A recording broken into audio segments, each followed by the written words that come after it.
This episode of Off the Vine is brought to you by Booking.com. Since 2010, they have helped over 1 billion vacation rental guests find places to stay. That's billion with a B. Head on over to Booking.com and get started on your listing today. Get seen, get booked on Booking.com.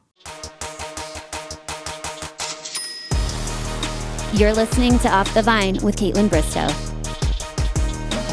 Hey, Vinos, real quick, if you are listening right now, which obviously you are or you wouldn't be hearing this, can you hit the subscribe or follow button on whatever platform you're on? Please. That one simple thing helps more than you even realize. It allows me to keep growing on this podcast and making these episodes the best they can possibly be, obviously for you. That's the only favor I'm going to ever ask, okay? It truly means the world to me. Thank you. Now let's get into it. Hey everybody, welcome to Off the Vine. I'm your host, Kaitlyn Bristowe, and today we have Danielle Fishel on the pod today. I was so excited to have her because obviously Dancing with the Stars obviously needed to talk about Boy Meets World, and I really needed to apologize to her for something, and I'm glad it went the way that it did. So enjoy this conversation with Danielle. Why am I in such a, I'm in a rush for a little reason, but like, why am I this angry in traffic? I pretty much ask myself that every time I get in the car. Here especially. Yeah. Which Where I do guess you makes live? sense. But Nashville. Okay. Yeah. And I Is just traffic bad there? Yeah, actually at certain times, Yeah. but like I just don't drive at those times. Right. But I feel like here it's like you just never know. You never know. It could be any time. And also, weekends used to mean something like, oh, well, let's just do that on a Right. weekend.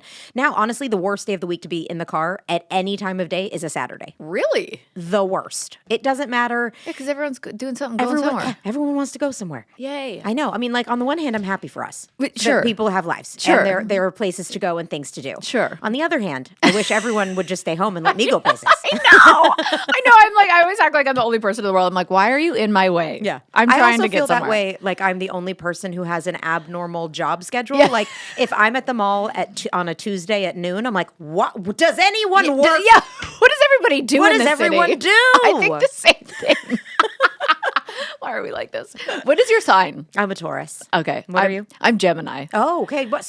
When's your birthday? June 19th. All right, I'm May 5th. Oh, May 5th. Oh, yeah, because my best friend is a Taurus. My best friend since we were like 3. Yeah. Who she's freaking out that I'm talking to you right now because her kids are watching Boy Meets World. Oh, cute. And don't you think that's so fun how it's like a full circle now where our generation's kids. Yes. Oh, yeah. And there's something so comforting and like nostalgic for us, but like comforting about 90s television. Totally. What is that? Just simpler times? Simpler times, and yeah, I mean, definitely simpler times. I also think there was like less fear of showing kids pretending to be adults. Yeah. But like when they make the mistakes, like of course you're going to. Yeah. Not berating them for it, but really just like explaining why it was a mistake. And now everyone's too afraid to show mistakes. It's so scary to make a mistake these days. I know. I used to live in fear of that. I just can't anymore because I'm like, I know I'm like a good person. I have made mistakes. Yeah. I've done some really dumb, ignorant things, and I learn from it each time. Totally. And I love accountability. I hate the cancel culture. Yeah, It's we're such also a thing. never going to stop making mistakes. Never. Like, it's not even just about looking back and saying like, ooh, look at all those mistakes I made. It's like, I will walk out of here and make another mistake, and I don't want anyone to think I'm not aware of that. I like, know. I make them all the time, and I don't mind somebody pointing it out. Sure. This is bringing something up for me, and I didn't know if I was going to say it on the air or off the air, but do you know that I owe you an apology? No. You don't? No. I really do. And I've thought about this for probably 7 years. Oh my gosh. I'm dying to know what this is. I about. also love that you don't remember because I literally have lost sleep over this. You might remember when I say it, but I did a podcast with Wells Adams. Uh-huh. And we said something about your body. Okay. In a positive, in my mind, a positive remember way. this. I mean, I have a vague recollection of a podcast with Wells, and maybe I talked to Wells about it. You did. I did. Okay. And I told him, because I didn't have a way of contacting you and I didn't want to just DM you. And I was like, please tell her that I am mortified. And I am so deeply sorry because once I spoke about it, it was something about, we'll call them breasts. Sure. Yes, I remember now. Yes, I remember now. Okay. And I thought about it and I went, I'm so glad you said something to Wells because it made me go, I didn't think about how you probably as a child actor, you were so many boys' crushes and like I'm sure older men made inappropriate. And it was in a time where I'm sure that people didn't know boundaries and didn't Yeah. say things. So I thought about it after, I'm telling you, I thought about it for 7 years. Oh my gosh. And I'm so sorry You're that so I ever sweet. said Thank something you for like even you know what's funny is that because I addressed it with Wells, Yeah. who, by the way, is the person I felt I didn't even remember that it was you, not because because I didn't know you. Yeah. I had never met you.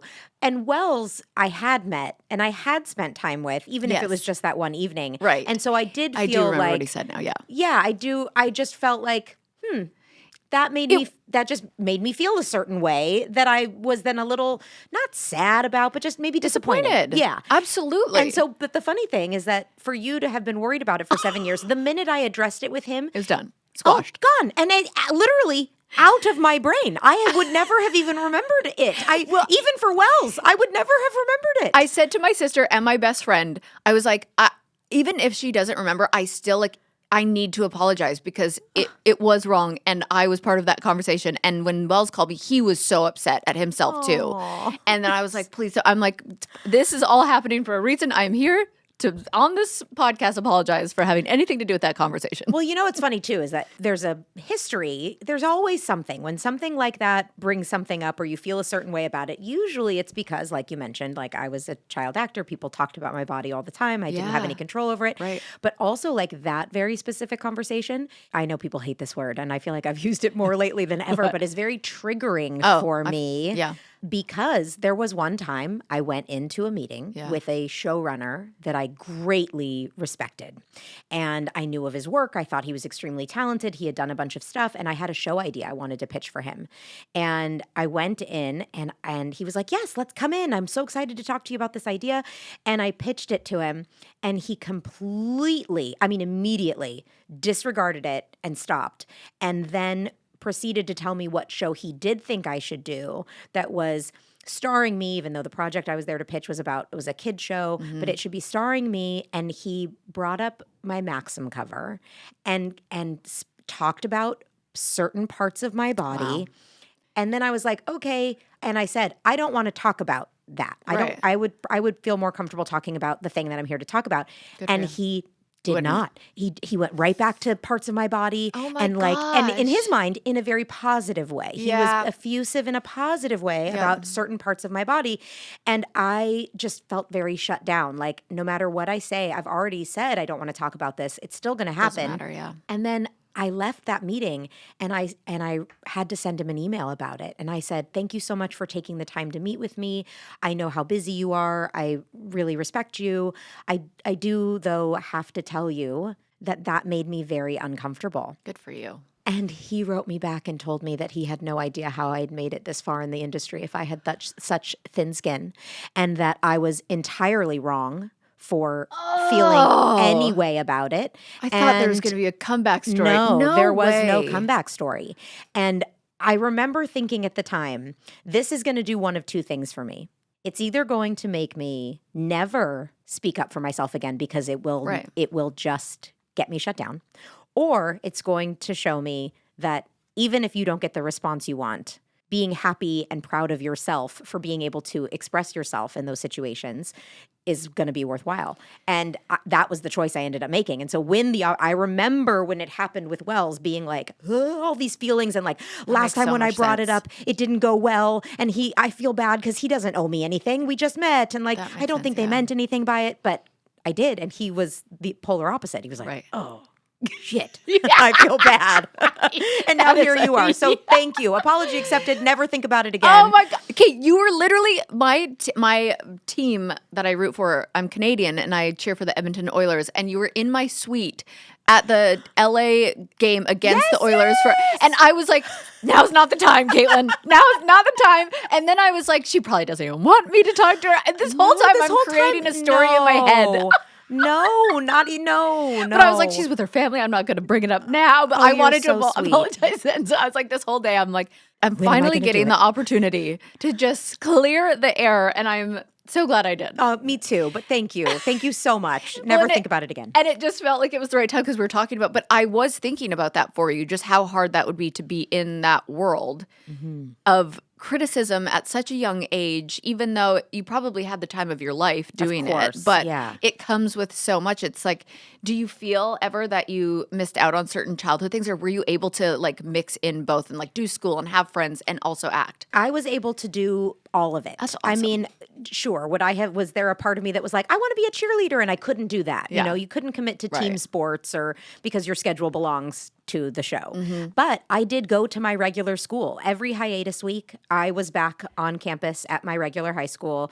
I went to every school dance. I went to almost every football game. I was, friends with everyone at school. As a matter of fact, my core group of girls are still the girls I met in 6th grade I love that. at my high school. Wow. And so, yeah, I really feel like I had the best of both worlds. Yeah. Did you grow up here? I did, yeah. Yeah, because I feel like if you grew up in the town that I grew up in, people would not leave you alone. They'd be like, it's like they would freak out. Where I feel like in LA, it's more like, oh, of course you're not. Like, or did you feel like people were still freaking out? No, because I started Boy Meets World the same year I moved to a new school. So, but it was also junior high, so everyone was in a new school. It was like the start of 6th grade. So everyone was in a new school, and there was a little bit of like, 6th and 7th grade, there was a little bit of like, who do you think you are? Because I would leave for 3 weeks at a time, and I'd go, do the show, and then I'd come back. I know exactly who I am. And they'd be like, hey, princess, like, look who gets to stroll back into school. And it was like, you're like, I'm actually working 10 times harder than everybody. I'm also doing still my schoolwork. Like,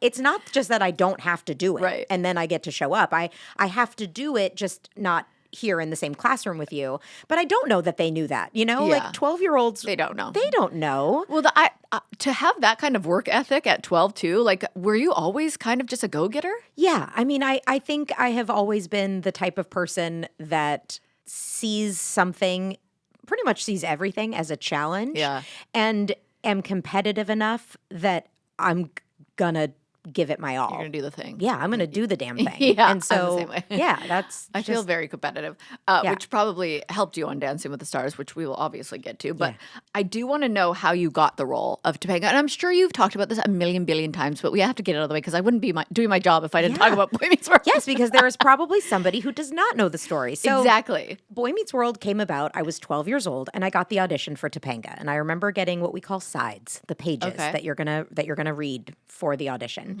And Danielle at 12 knew precisely zero about acting. Yeah. I knew how to be myself. The only real acting classes I had taken were commercial workshop classes. And like, commercials are about you showcasing your bubbly personality. Commercials all want somebody bubbly. And Danielle was very bubbly. Danielle is very bubbly. Yeah. I'm going to stop talking about myself in third person eventually. I am a very bubbly person. So all of my commercial workshop classes were just, yelling, Skittles, Skittles, you want some? Like that kind of stuff. Yeah. And I remember getting the sides and reading the lines of Topanga and then going in there and reading them the way Danielle would read those lines. And I didn't even get a call back. It was like, really? I had the first audition and I walked out and they were like, okay, not for her. And then the next day I got another audition for Boy Meets World for a different character. And really? This character had just like a couple of lines.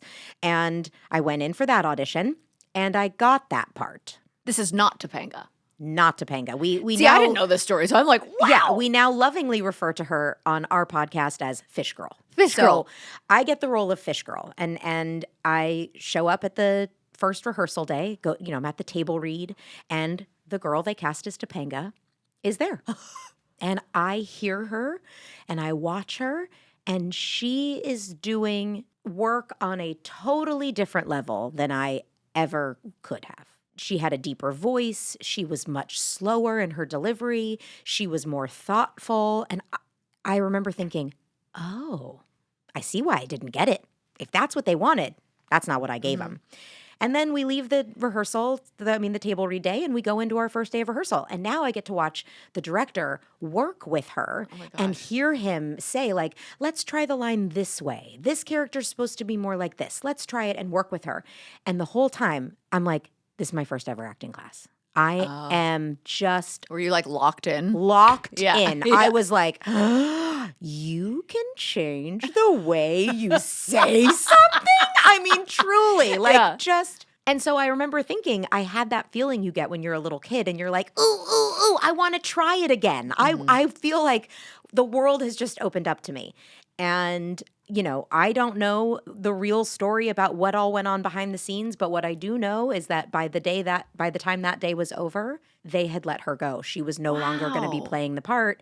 And they had the option of doing a full recasting, bringing in people from the outside, Yeah. or bringing in the two girls, Fish Girl 1 and Fish Girl 2, that they had on the set and being like, can you audition for this again? Whoa. And so that other girl, Fish Girl 2, was Marla Sokoloff, who is, you know, gone on to have a Yes. fantastic, wonderful, successful Wow. career in her own right. So Marla and I go in together, individually, one at a time, and each audition. Marla goes in first, and she comes out, and she was about ready to get on a flight. She was going to San Francisco. That's where she lived.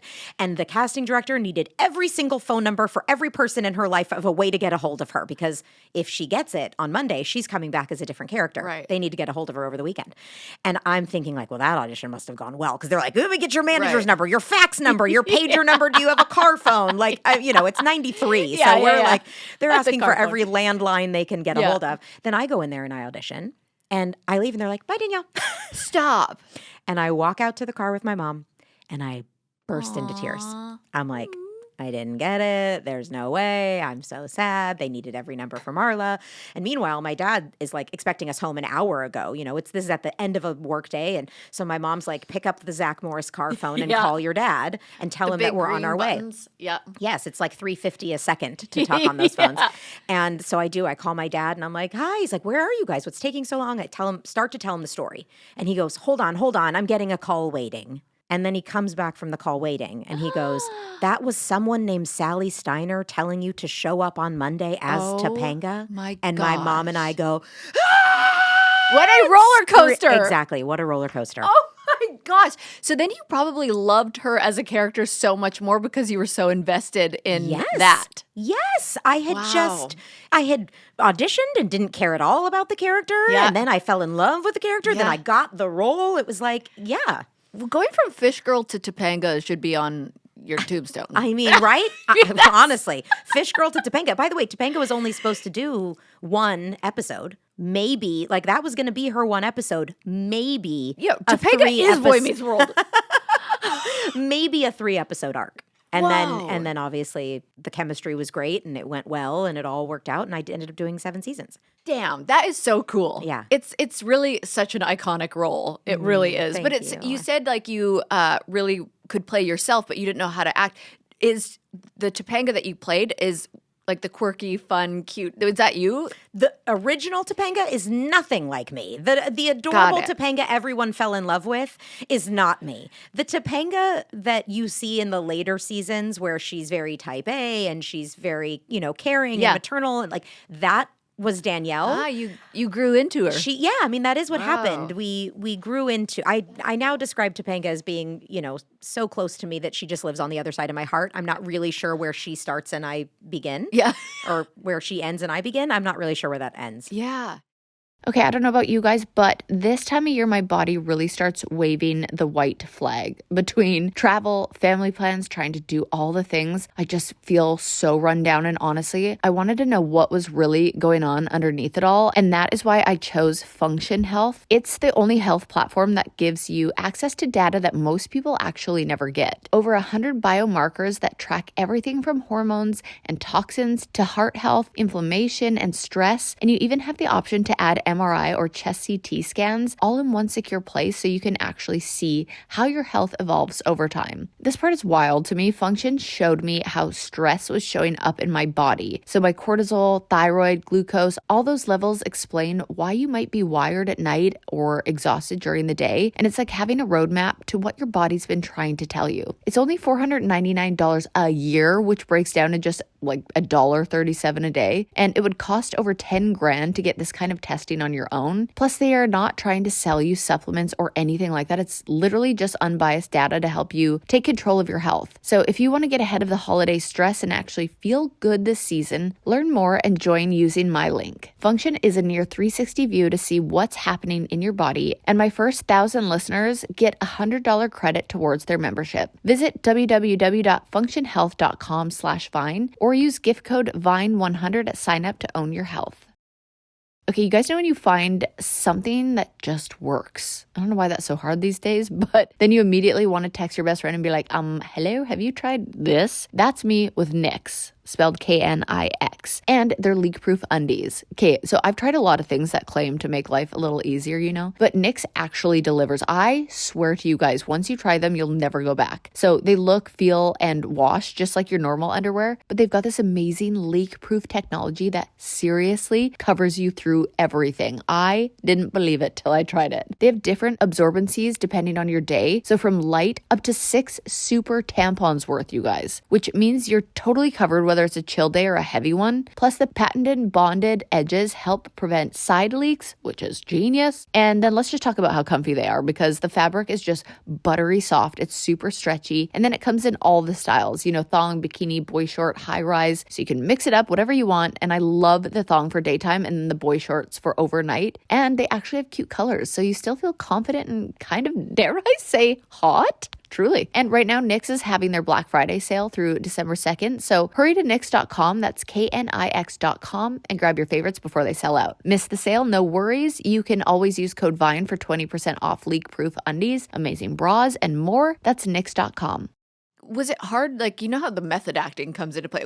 Is it hard to separate? Because I've never done acting. I auditioned for a couple commercials once, but like I did reality TV. Yeah. Is it hard to separate the two? Do you get lost in the character, or is it pretty easy to shut it off and compartmentalize? I mean, I haven't really done that many characters. Yeah. So Yeah. I don't have like an extensive resume of like, I don't know. I think for some people it is. Yeah. You know, some people have a really hard time. But I just mean like from Topanga to you. Oh, I'm not sure we're really any different at this point. Okay. Like I was nervous when I went to Girl Meets World. Yeah. Yeah. Because I wasn't married. Yeah. And I wasn't a mom. Yeah. And I thought, I don't know that am I going to know? And I absolutely did. Yeah, but it's in you. I know Topanga so well Yeah. that I feel like you could throw anything at me as her and I would know how she would handle it. Yeah, I loved talking to I just want to call her Stephanie Tanner. Jodie Sweetin. Yes, Jodie Sweetin about it. And she was saying the same thing. Yeah.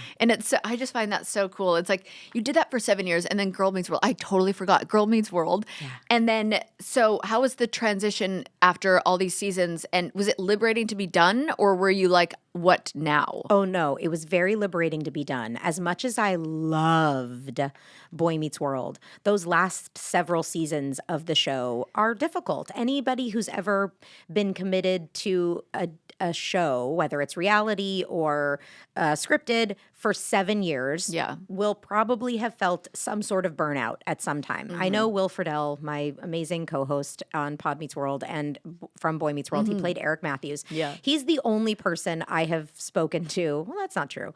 He's one of the only people I've spoken to who's like, I would still be doing it right this second. If we could have done it for 33 years, I would still be doing it. Yeah. And for the rest of us, we just started to get to a point where you start to feel like there are other things I'm meant to be doing, and this is now holding me back. The funny thing was that all I felt it was holding me back from was like some personal life that I thought was going to thrive. Yeah. But I also always envisioned I was going to get married at like 21 or 23. And I was like, this show's stopping me from meeting men. Like, what a waste. Just such a waste, honestly.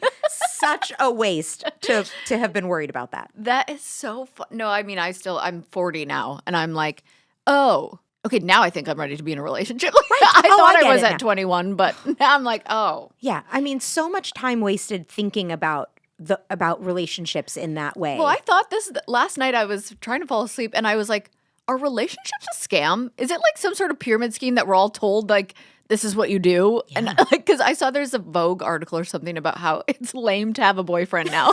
I know.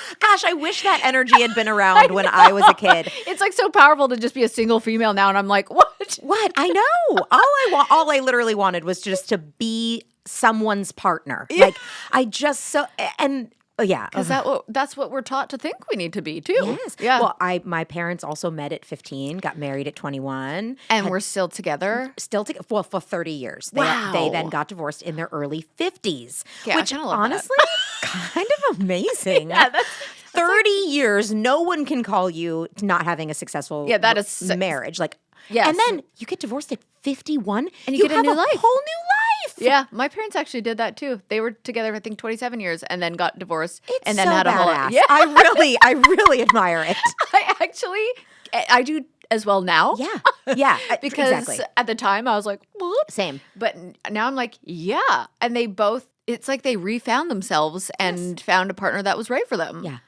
So how old were you when they divorced? 18. Okay. I was like 27. Wow. And I have never felt so much like I reverted to being a 7-year-old. That makes a lot of sense, actually. I mean, I revert to being a 7-year-old just being around my family. I Right. find myself being like, who is this person? But that makes a lot of sense. Yeah. I was like, like as if I truly, as if a Slamming 6-year-old your door, had just, sliding down How slowly could on you the back do door? this? Like, what? Yeah. But I mean, I've done so much inner child therapy that I'm like, let's dig into that. No, I we're know. not digging into it. But that makes a lot of sense Yeah. because that's what we do. Yeah. Especially in times where we're scared. I also, like, what a weird thing to think, but I was like, my whole family's a lie. It's all a lie. Like, I remember Yes. there being a period of time where I would look at a family picture of us and be like, do I have to rip this up? I actually went through that exact same thing. I was like, was my whole life a lie? My whole life's a lie. Yeah. Everything's a lie. And then I'm like, okay, obviously with therapy, I'm in a healthier place. Yeah, But same. I'm yeah, still took working some on time. it. Same. Still taking. My therapist actually said to me once, she goes, you do bring up your parents' divorce a lot. I'm like, do I? You know what? You're right. Like, I'm going to work on that. Wow. I didn't realize it. So I'll bring it up in like positive ways too, but she's like, Yeah. you're still bringing it up. Like, my parents are friends though. They're great friends. They call each other on their birthdays. So we're good. It's okay. Yeah, She's we're like, then stop talking Yeah, about it. my family was not a lie. That's so funny. Okay, so we'll fast forward now to we don't need to spend too much time on Girl Meets World because I need to talk about Dancing with the Stars with you, and I'm like, I need to get there. But just 2024. Let's rewind to that. Yeah. You shared with the world that you were diagnosed with early stage breast cancer, Yeah. which is obviously such a life-changing moment.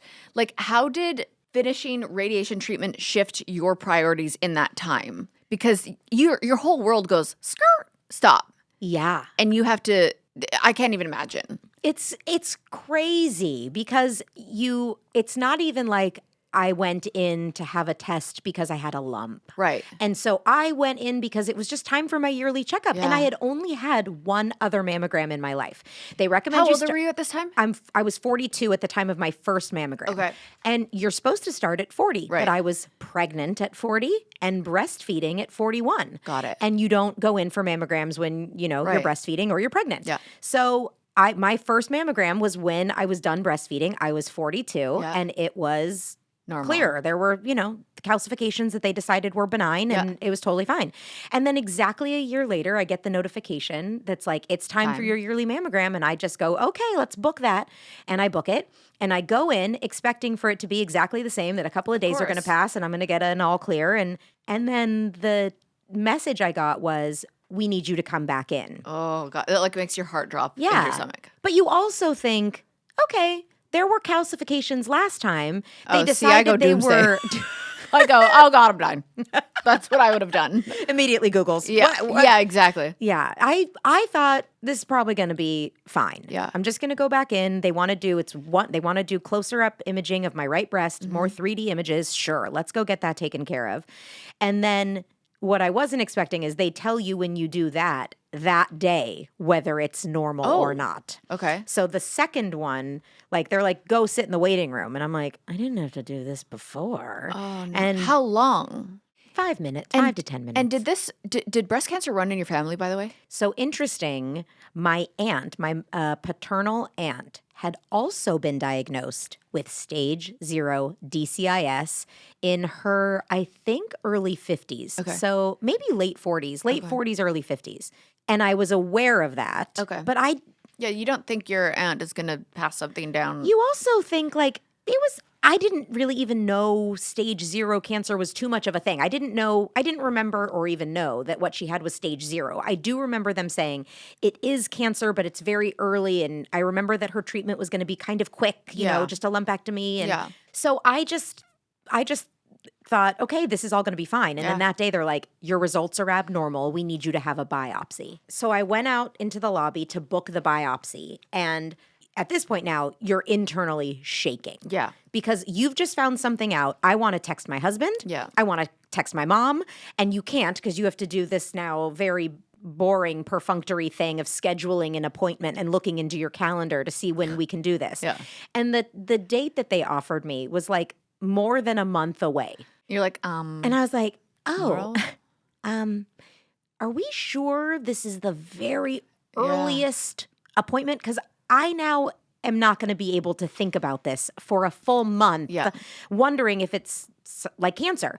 And she's like, let me look. And she looks on the computer and she does some things. And then her and somebody else talk. And then she's like, how about 2 weeks from now? And I go, great. Yeah. I will take it. Yeah. Absolutely. And it just so happened the biopsy day was the day after we were getting back from a trip to Mexico with the kids. And I thought, okay, good. Because once you have a biopsy, you can't get wet for a few days. And I thought, great. Like, I'll go enjoy my vacation. I'm going to enjoy my vacation. I'm going to spend the time with my kids. And then I'm going to come home and this will be fine. Yeah. And of course, my doctor is saying to me, just so you know, the majority of these, even the biopsies, come back benign. Oh. People have to have biopsies all the time. Mm-hmm. She's like, I'm looking at it. I don't see anything that looks super suspicious. I think this is going to, you're getting a lot of reassurance. A lot of reassurance. Yeah. And then I do go in for the biopsy. And while I'm even on the biopsy table, they're saying to me, just so you know, the majority of these, 80 to 90% of these come back benign. And I think having all of that reassurance actually started making me feel like, this is not going to be good. Really? You'd think it would be the other way around. Yeah. But I was like, people are so sure this is going to be nothing. Oh, no. I just am not so sure. And my husband was also completely convinced it was going to be nothing. Yeah. Yeah, because you feel, I mean, until your bubble is burst, you feel invincible. Like you just feel like nothing's going to happen to me until it does. Yes. So you're just like, no, this isn't going to happen to me. It's going to be fine. Yeah. It's going to be fine. Yeah. And then I got the call from my doctor when I was at swim class with my kids. So my kids I had one running around next to me and the other one was in the pool getting a swim lesson. And I saw that my doctor was calling and I answered and she said, hi, are you alone? Oh, gosh. That right there, you know. And I was like, no, I'm not alone. I'm with the kids and we're at swim class. But now you're going to have to tell me anyway because I already know this isn't an all clear. Yeah. And so she just, came right out with it. It's ductal carcinoma in situ. And I was like, you're going to have to text that to me because dumb it down for me. Because I don't know how to spell any of that and I'm going to have to research. Yeah. And she said, it's very, very early, but it is cancer and it's high grade and all these things that I'm like, I don't know what this means. Yeah. But it sounds scary. It does. It sounds, it is scary. And thankfully, of all the things that you could have that you've Googled, it always leads, first of all, it's just like, I have a cough. They're like, well, it could be cancer. Yes. And so then I thought, what's going to happen when I Google, here's the cancer I have? It's going to give me something awful. Yeah. And it was the first ever Google search maybe that I've ever done that I actually felt better about after. I was like, like, I've got this. I've got this. It's very early. I'm going to be okay. Oh, good. The next few months to a year and maybe, and really truthfully, 5 years now that I'm in it are going to involve multiple doctor's appointments, lots of conversation, a lot of anxiety around scans, scanxiety as we call it. Oh, yeah, that's real. I'm going to have some of that, and I'm going to be on a medication that's going to, give me not so wonderful side effects. Yeah. So I'm on tamoxifen, which is an estrogen suppressant, so it stops estrogen from going to my breasts. Wow. And so, but... So you're still on this? Yeah, I just started it in February, and I'll be taking it for 5 years. Wow. Yeah, which is ultimately, when we get to Dancing with the Stars, one of the reasons why I had the injuries that I had. Right. Okay, so let's go there. Walk us through the moment you got the call for Dancing with the Stars. Was that something that you went, am I going to be able to do this? Or no, I did not know that my tamoxifen was caused bruising. I did not. There's probably a lot of side effects that I chose to just not really pay too much attention to because I didn't want them in my head. I was going to say, it's probably one of those things that once you see them, you're like, the brain is so powerful that it would manifest in itself. 100%. Yeah. What my doctor had said to me, my oncologist had said to me about going on it was, one of the side effects that happens to a lot of people is joint and muscle pain. So what we highly recommend is that before you start taking it, make sure you are in a good exercise regimen because that'll keep you healthy. It'll keep you from feeling some of those side effects. Okay. Otherwise, if you're just going to be achy and sore and you want to be able to stay on this for the full 5 years. Yeah. If you can't and the side effects are too great, we can readjust. But I went into it like this lowers my percent chance of having a recurrence by 50%. Wow. Like a lot. And so I want to stay on it if I can. So before Dancing with the Stars, I had started making sure I was walking regularly, that I was working out regularly. And I did have some other negative side effects, but they all ended up going away. So on their own, they were going away with time. And so I get the reach out for Dancing with the Stars. And I'm like, this is exactly what I want to prove to myself I can do 1 year Your after competitive a cancer. spirit kicked in. 100%. Yeah. Also, just even for my kids, they don't get it now because they don't even fully understand that I even had cancer. Like Right. they don't need to know that. They Yeah. just knew mommy was sick and I had to have some surgery and Right. I'm fine. Yeah. But like I want my kids to look back on this time and go, I can't believe my mom, one, had cancer and I never even knew it because she was still able Showed to up. be Yeah. in our lives. And I'm not saying that if you aren't able to do that or if your kids know, No. it means you're somehow less than. Of course. Because, by the way, there were days I wasn't able to participate and I had to be like, mommy's going to be in bed this afternoon and my husband had to step in. But I do want my kids to look back and be like, wow, that feels like such a blip on the radar of our life and our experience with my mom. Yeah. And then 1 year later, she went and did something completely out of her comfort zone on a national stage. And, 1 year after cancer, like that. So it was just an immediate yes for me, even Yeah. though Oh, that's awesome. Dancing with the Stars had asked me many times before. Yeah. And it was always like, for many different reasons, timing mostly. This was the fastest yes Wow. of this year for sure. I love that because I do feel like dancing is just something that I think is just so joyful. Like it's you're moving your body, you're in the moment, you're listening to music, you're learning. Yes.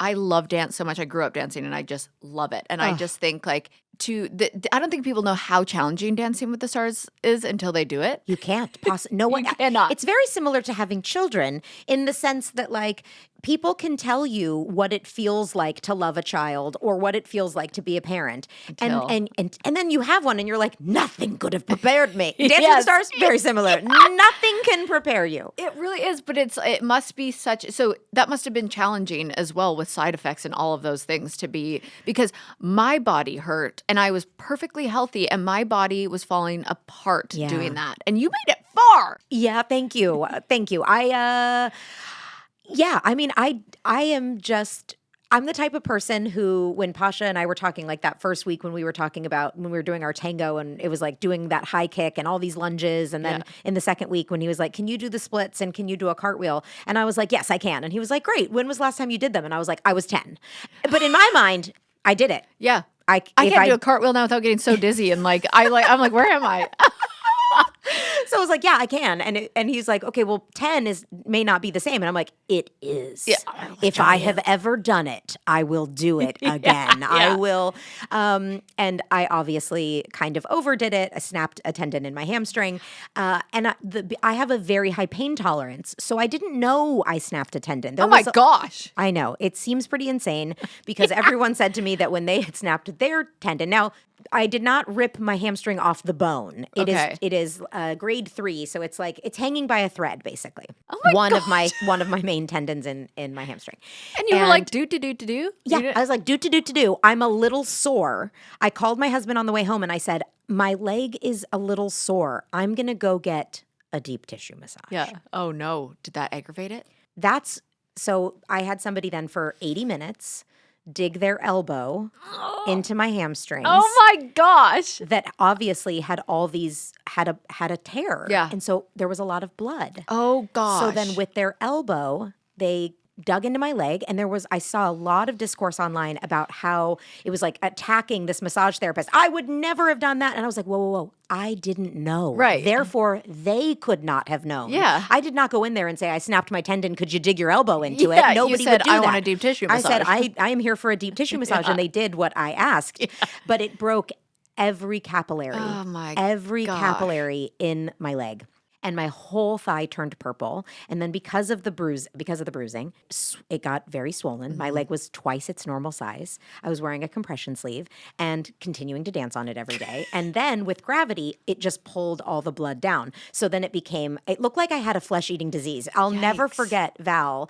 Nobody saw it except for Pasha because I showed him. Yeah. But nobody saw it because I was just wearing a compression sleeve Right. so no one could see, and pants. So I was like a compression sleeve and pants.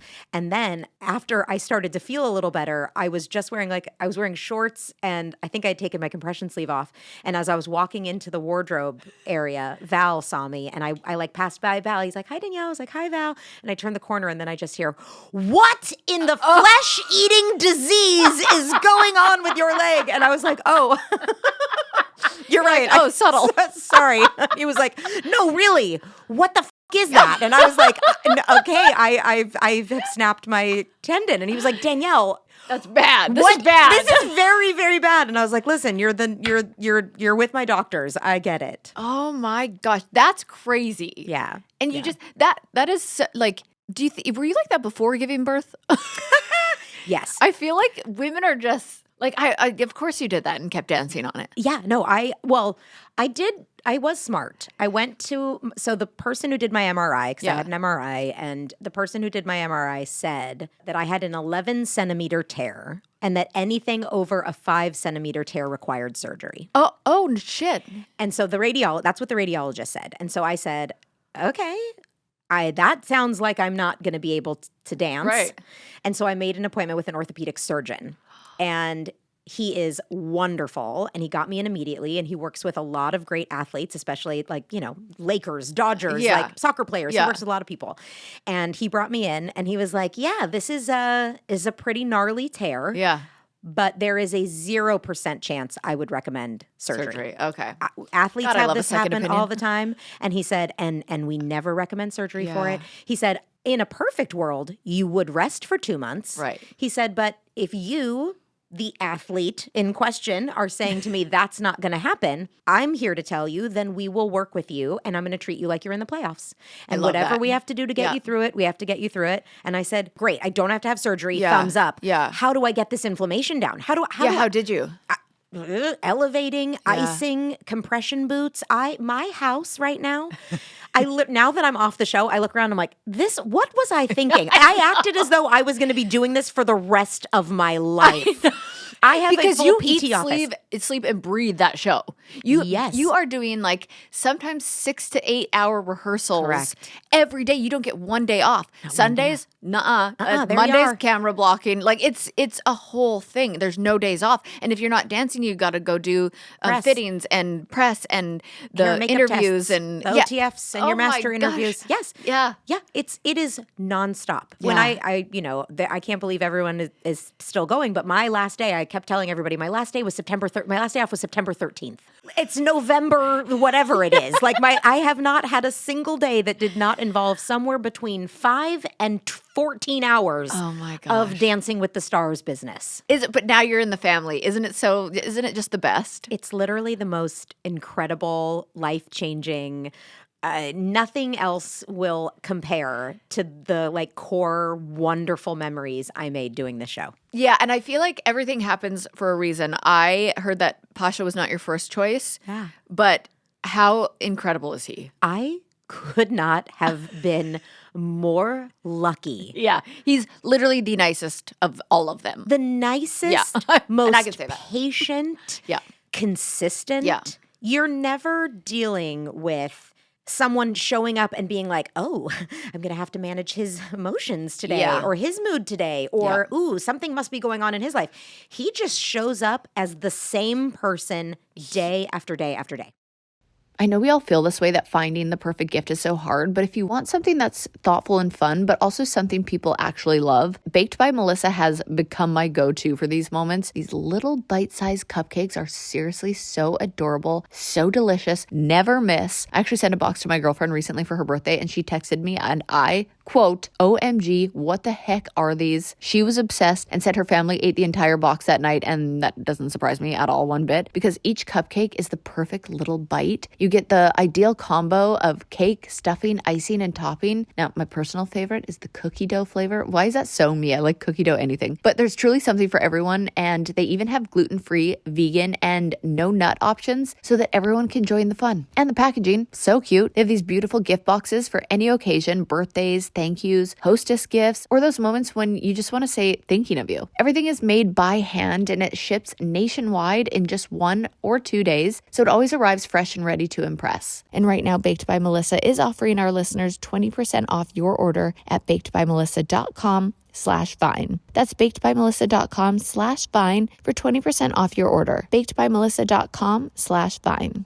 All right, we all know the moment when the weather just suddenly drops and you just feel it in your bones, like truly in your bones. That is my official cue to cozy up in Bombas. Whether it's socks, slippers, or even tees. Oh, I love their tees. They've got all the comfort that you need to survive the chilly early night season. So we'll talk about the socks first. The merino wool, oh my gosh, I don't even know how they do it. It doesn't make sense. Warm when it's cold, breathable when it's not. Then there's Supima cotton, which is basically like luxury for your feet. Soft, strong, breathable. And the rag wool, just perfect for curling up with a blanket and a little cup of coffee or tea. And slippers, the Sherpa Line Sunday slippers are my everything once the sun goes down. And I throw on the gripper slippers for travel or just hanging out at home. And then the waterproof Friday slides. Those are my quick, like, let's grab the mail or take the pups out lifesavers hanging around in my backyard. And the best part is every item that you buy, Bombas donates one to someone experiencing homelessness. So over 150 million donations have been put in so far. Oh, that's so nice. That's a lot of cozy spreading around. Plus, their happiness guarantee means that if you're not completely in love with what you get, they'll make it right. And for anyone abroad, they ship to over 200 countries. Basically, everyone can get cozy. So head on over to bombas.com/vine and use code VINE for 20% off your first purchase. That's bombas.com/vine. Code VINE at checkout.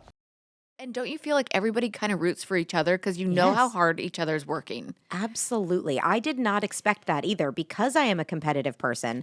Same. I thought I was going to walk in and there was going to be a little part of me that was going to be like, hi, but in the back of my mind being like, I have to compete with you. It's the polar opposite. I know. You are giving each other advice. You're asking for what dance are you doing this week? Okay, here's the best thing I learned. Yeah.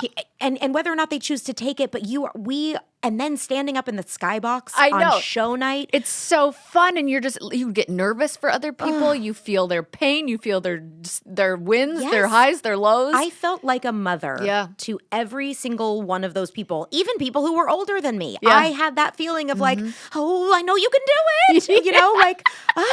Yes. What is your take on this whole Andy situation? Because obviously he's so lovable. Of course. But it's so polarizing. I didn't realize until recently how crazy this is. Like, people are marching in the streets of New York.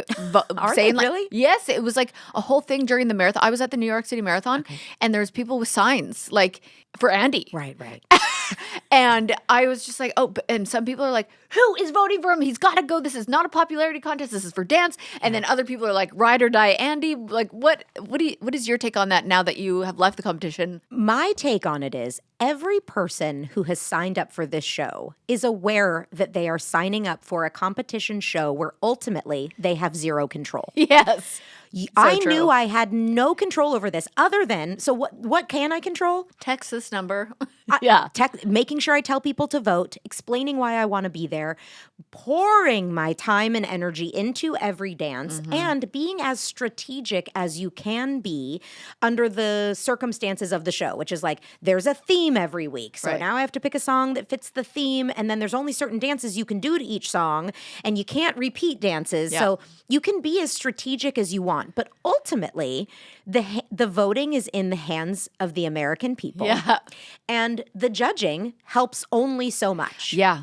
It really, it's, and they had to change that because Bobby Bones is a radio host in Nashville who won. Yes. And I mean, he's more than a radio host. It's like he's syndicated everywhere, Yeah. blah, blah.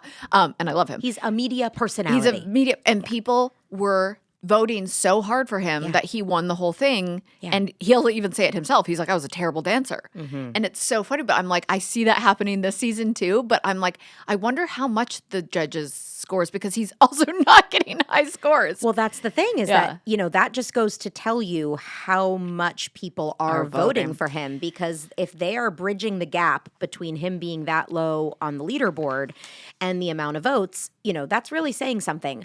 But ultimately, everyone is entitled to their choice. Yeah. And so the idea of being so angry that someone who is not the best dancer is still in the competition is ultimately a little weird to me. I do not understand the aggressive anger about it. People, I mean, look at the state of the world we're in. People are just angry. So this is an easy thing to be mad at. If there are people who are saying, I'm not voting because I think he's the best dancer. I am voting because, one, I see myself in him, and two, he brings me joy in a way other contestants don't. Because you could say, well, like, what's not joyful about any of the other contestants? That why would you vote for him over someone else?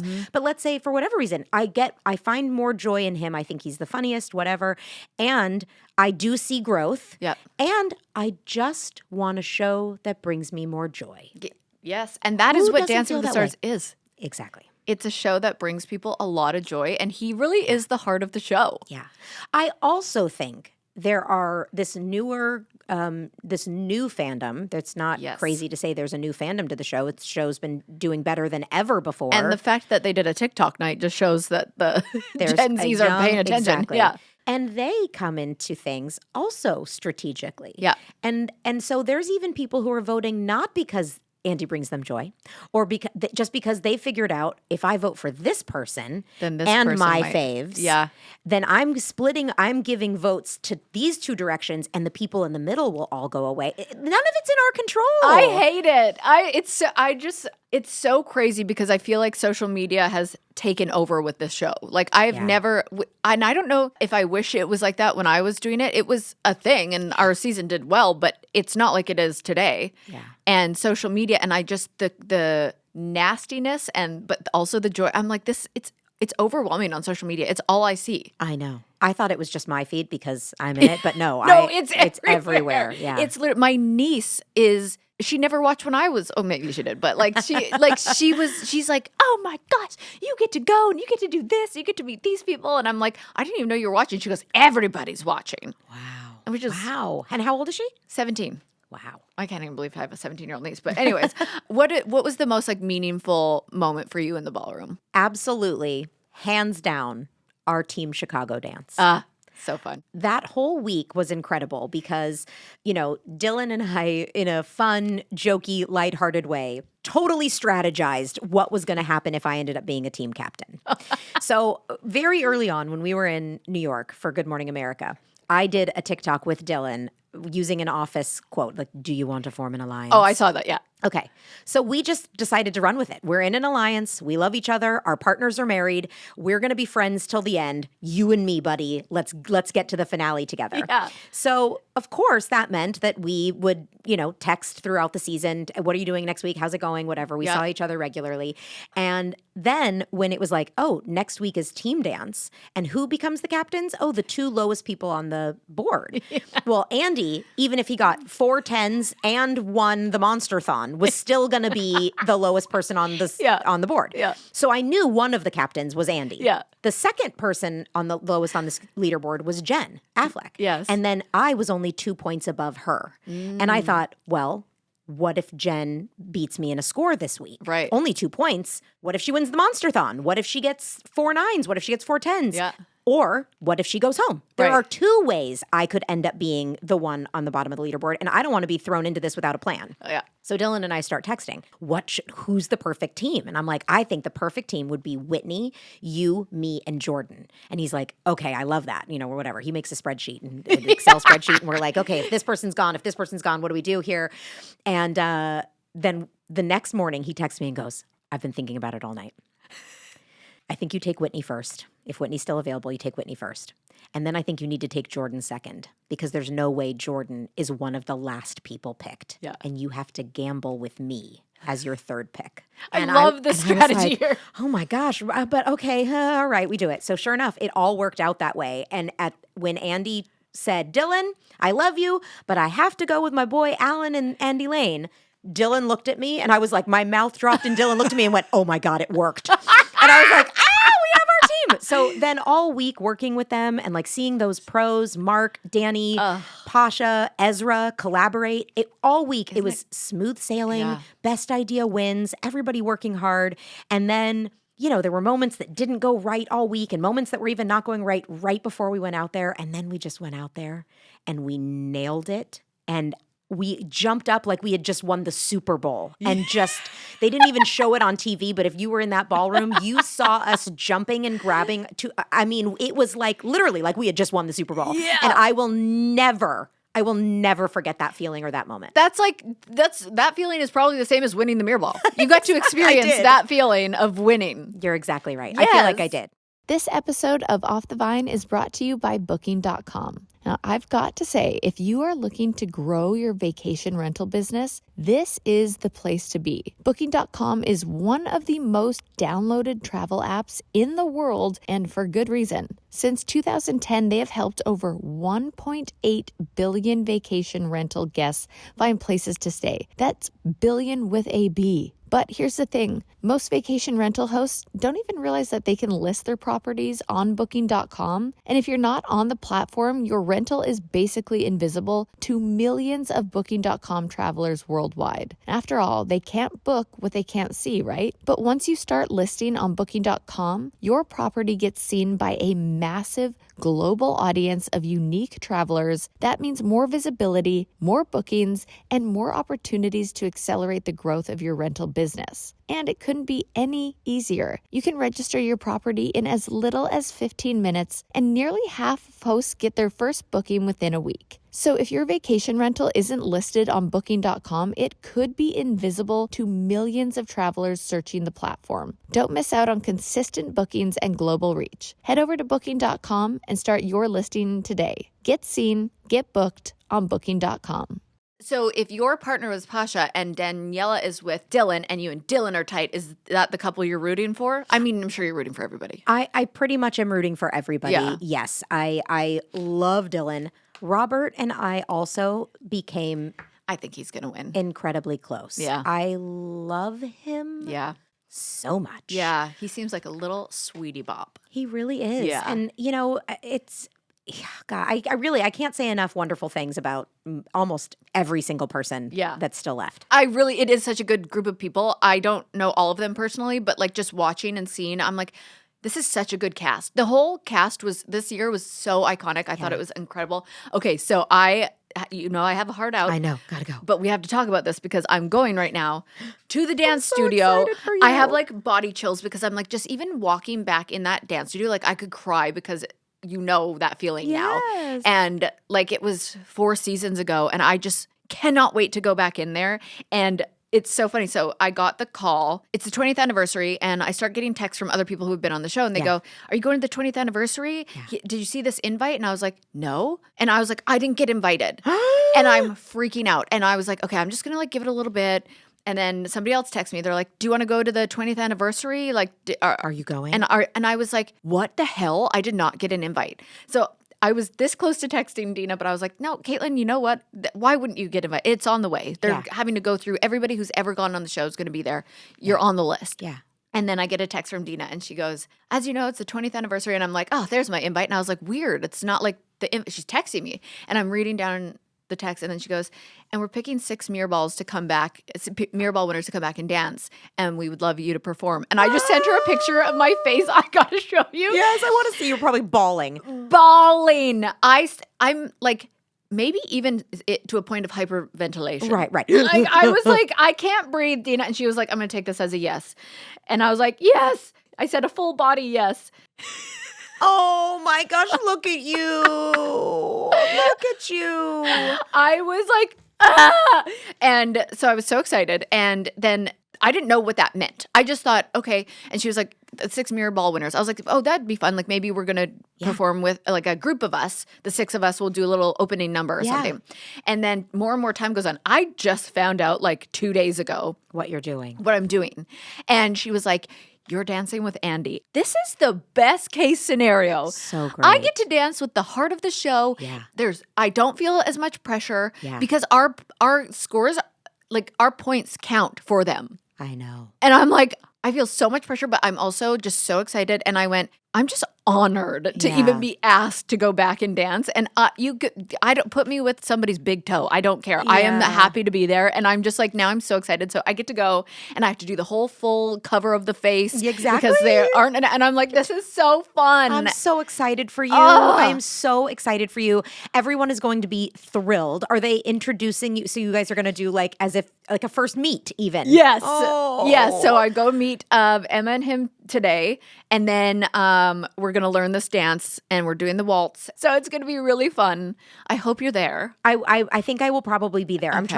I'm trying to figure it out because we're also going on Sunday night for the holiday show. Oh, and then, right. The holiday show. Yeah. And then on Wednesday, anyway, it's just a scheduling thing. I'm like, but I really should go. Like, why would I not go for the 20th anniversary when I was just kicked off the week before? Like, I really should go. So yeah, I'll be there. I can't even watch on Tuesday nights. I have to watch everything the next day because it brings up so much like overwhelming feelings in my heart that I'm like, I can't sleep now. I know. But I'm so glad I got to apologize to your face. Oh my gosh, I can't believe you've been thinking about this and I literally had never thought about it again. Well, that makes me feel better, but I'm also glad I got to say that. I'm so glad we got to podcast. I am just like, I'm such a fan of you. Thank you. And you're just the best. And tell everybody where they can also find your podcast and everything. Yeah, well, our podcast, Pod Meets World, and I'm doing another podcast right now called Danielle With. You can find them anywhere you get podcasts. I love that.